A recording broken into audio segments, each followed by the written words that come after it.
Okay, now we're going to go through how to make engaging games. Okay, so Emma, how do we make engaging games?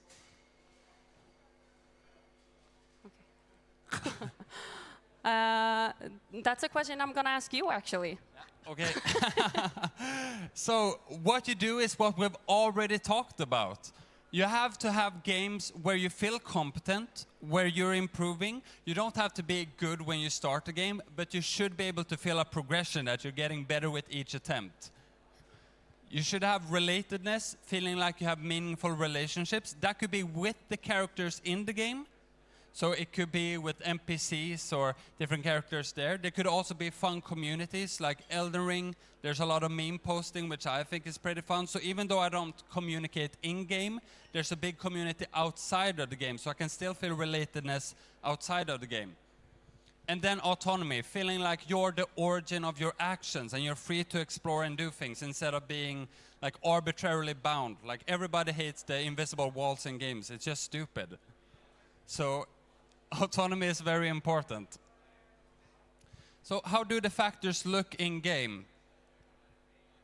Competence looks like this. You have low and you have high. So games that are too easy, it means that everybody's a pro at the game in the beginning, so it's not fun to play. You're not challenging yourself. It feels like you haven't accomplished anything. And games that are too punishing aren't fun either. So, for example, the Soulsborne game, some people like them, but a lot of people don't. And one of the reasons is because they're so punishing. So a lot of people just feel like noobs and they don't play the games because it's too hard. So you have to find a balance there and you have to know your crowd. Like you can't make too easy games, but they shouldn't be too hard either. They shouldn't be very punishing either. Like if that's the player base you're going for, yeah, have fun and do that. But otherwise, like try to keep that in mind. They shouldn't be too punishing. When the games have unclear progression, where you don't know how you progress, or you get XP there, but you don't get it there, it's not fun either, because you don't know if you're progressing or not. Like it should be very clear if you're progressing or not. If you're not unlocking any items, any skills, or anything, it doesn't feel like you're progressing either. Like you should be able to unlock something. For example, when you get all the characters, all the skin when you start the game, you're not unlocking anything, so it doesn't feel like you've done something fun in the game. But in contrast, when you level, when you get achievements, when you're able to get high scores and you're able to see that number go higher and higher and higher, you feel like you're progressing and getting better at the game. Also, when you unlock a new skin after grinding for 8 hours, it feels rewarding. But if there's nothing like that, you don't get that award. You don't get the encouragement. You can talk now. Okay, so we kind of already touched on this. When it comes to like creating games, when it comes to relatedness, we want to create a game that builds, like you kind of set it up for a good community and good matchmaking, and not creating or setting it up as less toxicity as possible. And we want the community. So the relatedness is important when we are talking about internal motivation. So if we can create a game where you can find a community, that's really good. And something that you can do there as a game developer is, like it's hard to control other people, but what you can do is try to engage with the community. Show that you're active in the forums, show that you listen to what the people care about, and engage. Like we love when people when the game developers are interactive. For example, Helldivers is pretty big now. They had a bunch of bugs, but the community kind of liked them, and the game developers kind of memed the bugs, so it's a lot of back and forth between the game developers and the community. But if you feel like the game developers aren't active at all, they don't care about the community, the relatedness is probably going to be a lot lower.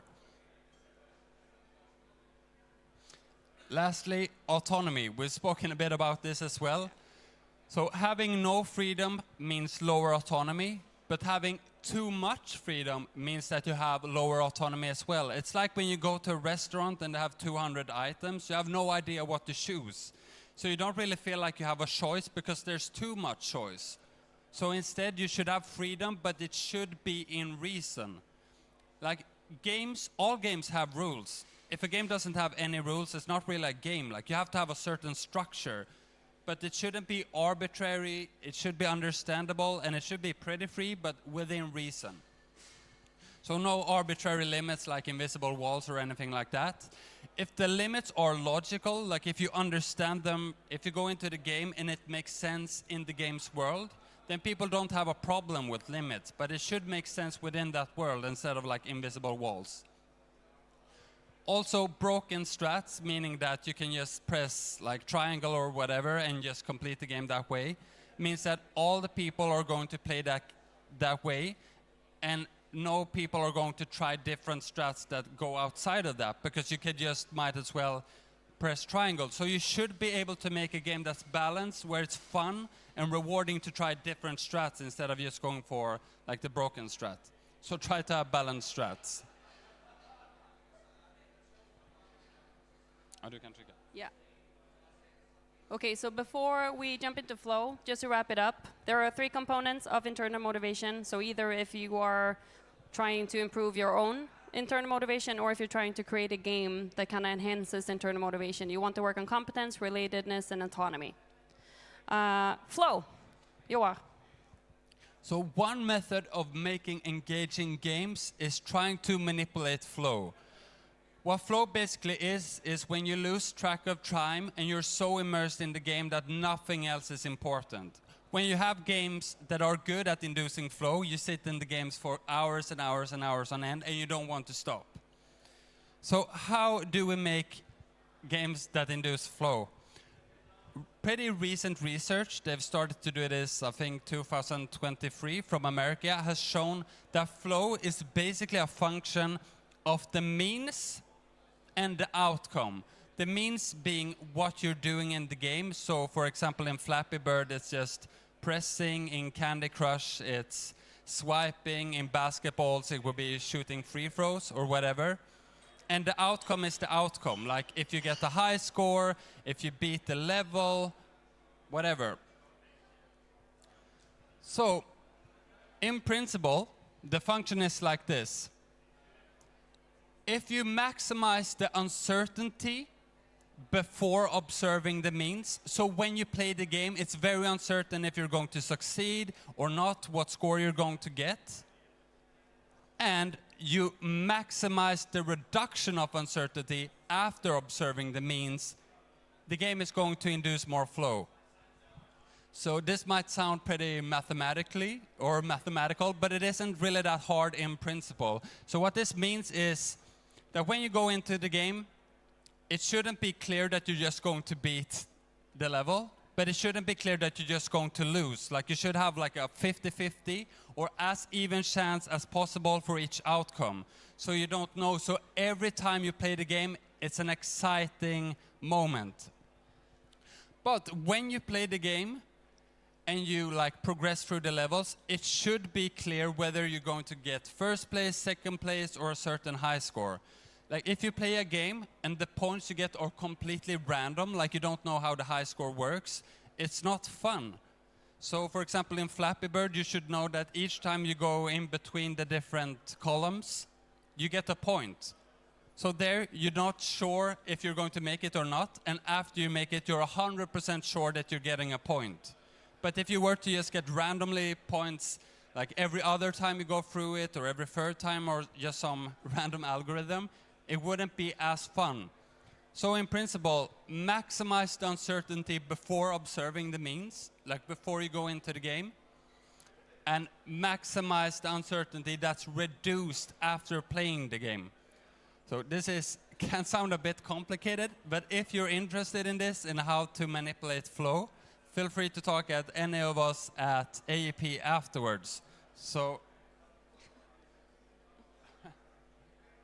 to summarize, motivation impacts performance, well-being, and engagement in the games.